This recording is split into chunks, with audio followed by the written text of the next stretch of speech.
In a comparative study, this presentation explains why agrarian conflicts continue in both countries, even though legal reforms already exist.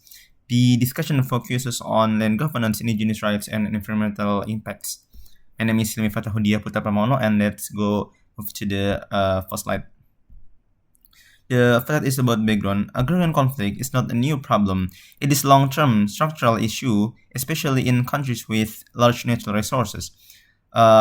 For example, Indonesia and Brazil are important cases because they hold the largest top tropical forest in the world. Both countries experience land grabbing, deforestation, and the displacement of indigenous communities because of these similarities. A comparative study between 2015 and 2023 is very relevant. Next. Why Indonesia and Brazil? Indonesia and Brazil were selected because their economies strongly depend on law-based commodities. In Indonesia, palm oil, mining, and plantation forests dominate land use, and in Brazil, soy cultivation and cattle ranching are the main drivers. These sectors are connected to global markets, which increases pressure on land and forest, often at the cost of social and environmental justice. The next is problem identification. This study identifies four main problems. The first one is land ownership is extremely unequal. The second is indigenous communities are marginalized and often excluded from decision making. The third one is environmental degradation continues to increase. Finally, weak law enforcement and overlapping land claims make agrarian conflicts difficult to resolve. The next is research questions and objectives. Based on these problems, this research asks three main questions. Why do agrarian conflicts persist despite reforms? How do political and institutional structures shape land conflicts? And what similarities and differences exist between Indonesia and Brazil? The objectives are to analyze structural inequality, compare governance patterns, and produce policy-oriented insight. To the next slide. Research methodology. This research uses a qualitative comparative design. It applies a political economy approach to examine the relationship between the state, market forces, and local communities. Indonesia and Brazil are compared using a most similar systems approach. The data comes from 11 Q1 Scopus Index journal articles published between 2015 and 2023. Move to the structural land inequality. The first major finding is structural land inequality. In Indonesia, more than 60% of law is classified as state forest, which limits the recognition of customary land. In Brazil, land ownership is highly concentrated through the latifundio system and illegal land grabbing, known as guerrillism. In both countries, land inequality is deeply embedded in legal and institutional systems.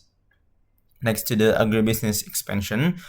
The agribusiness expansion is a key driver of agrarian conflict. In Indonesia, palm oil plantations expand into forests and peatlands, and in Brazil, soy farming and cattle ranching push deeper into the Amazon.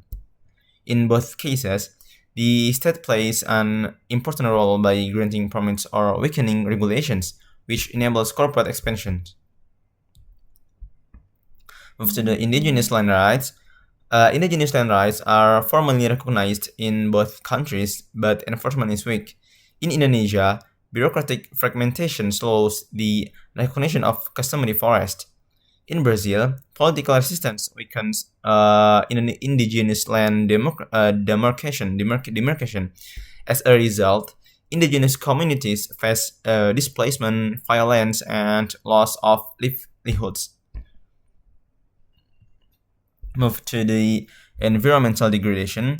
Environmental degradation is closely linked to agrarian conflict. In Indonesia, peatland fires and biodiversity loss are major issues.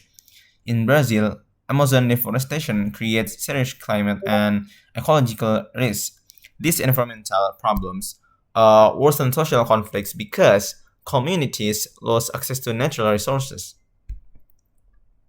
And why conflict persists overall, Growing conflicts persist because of four structural factors. These are institutional fragmentation, strong alliance between the state and corporations, market-driven incentives for land expansion, and unequal legal protection for indigenous lands. This shows that agrarian conflict is not accidental, but a predictable outcome of existing governance systems. And for the conclusion, in short, agrarian conflict in Indonesia and Brazil is a structural problem. Legal reforms alone are not enough without strong enforcement and political commitment. Therefore, policies must strengthen indigenous land protection, reform land government institutions, and then shift development towards sustainable and community-concerned approach. And maybe that's all from my presentation. Thank you very much for your attention. Wassalamualaikum warahmatullahi wabarakatuh. Thank you very much.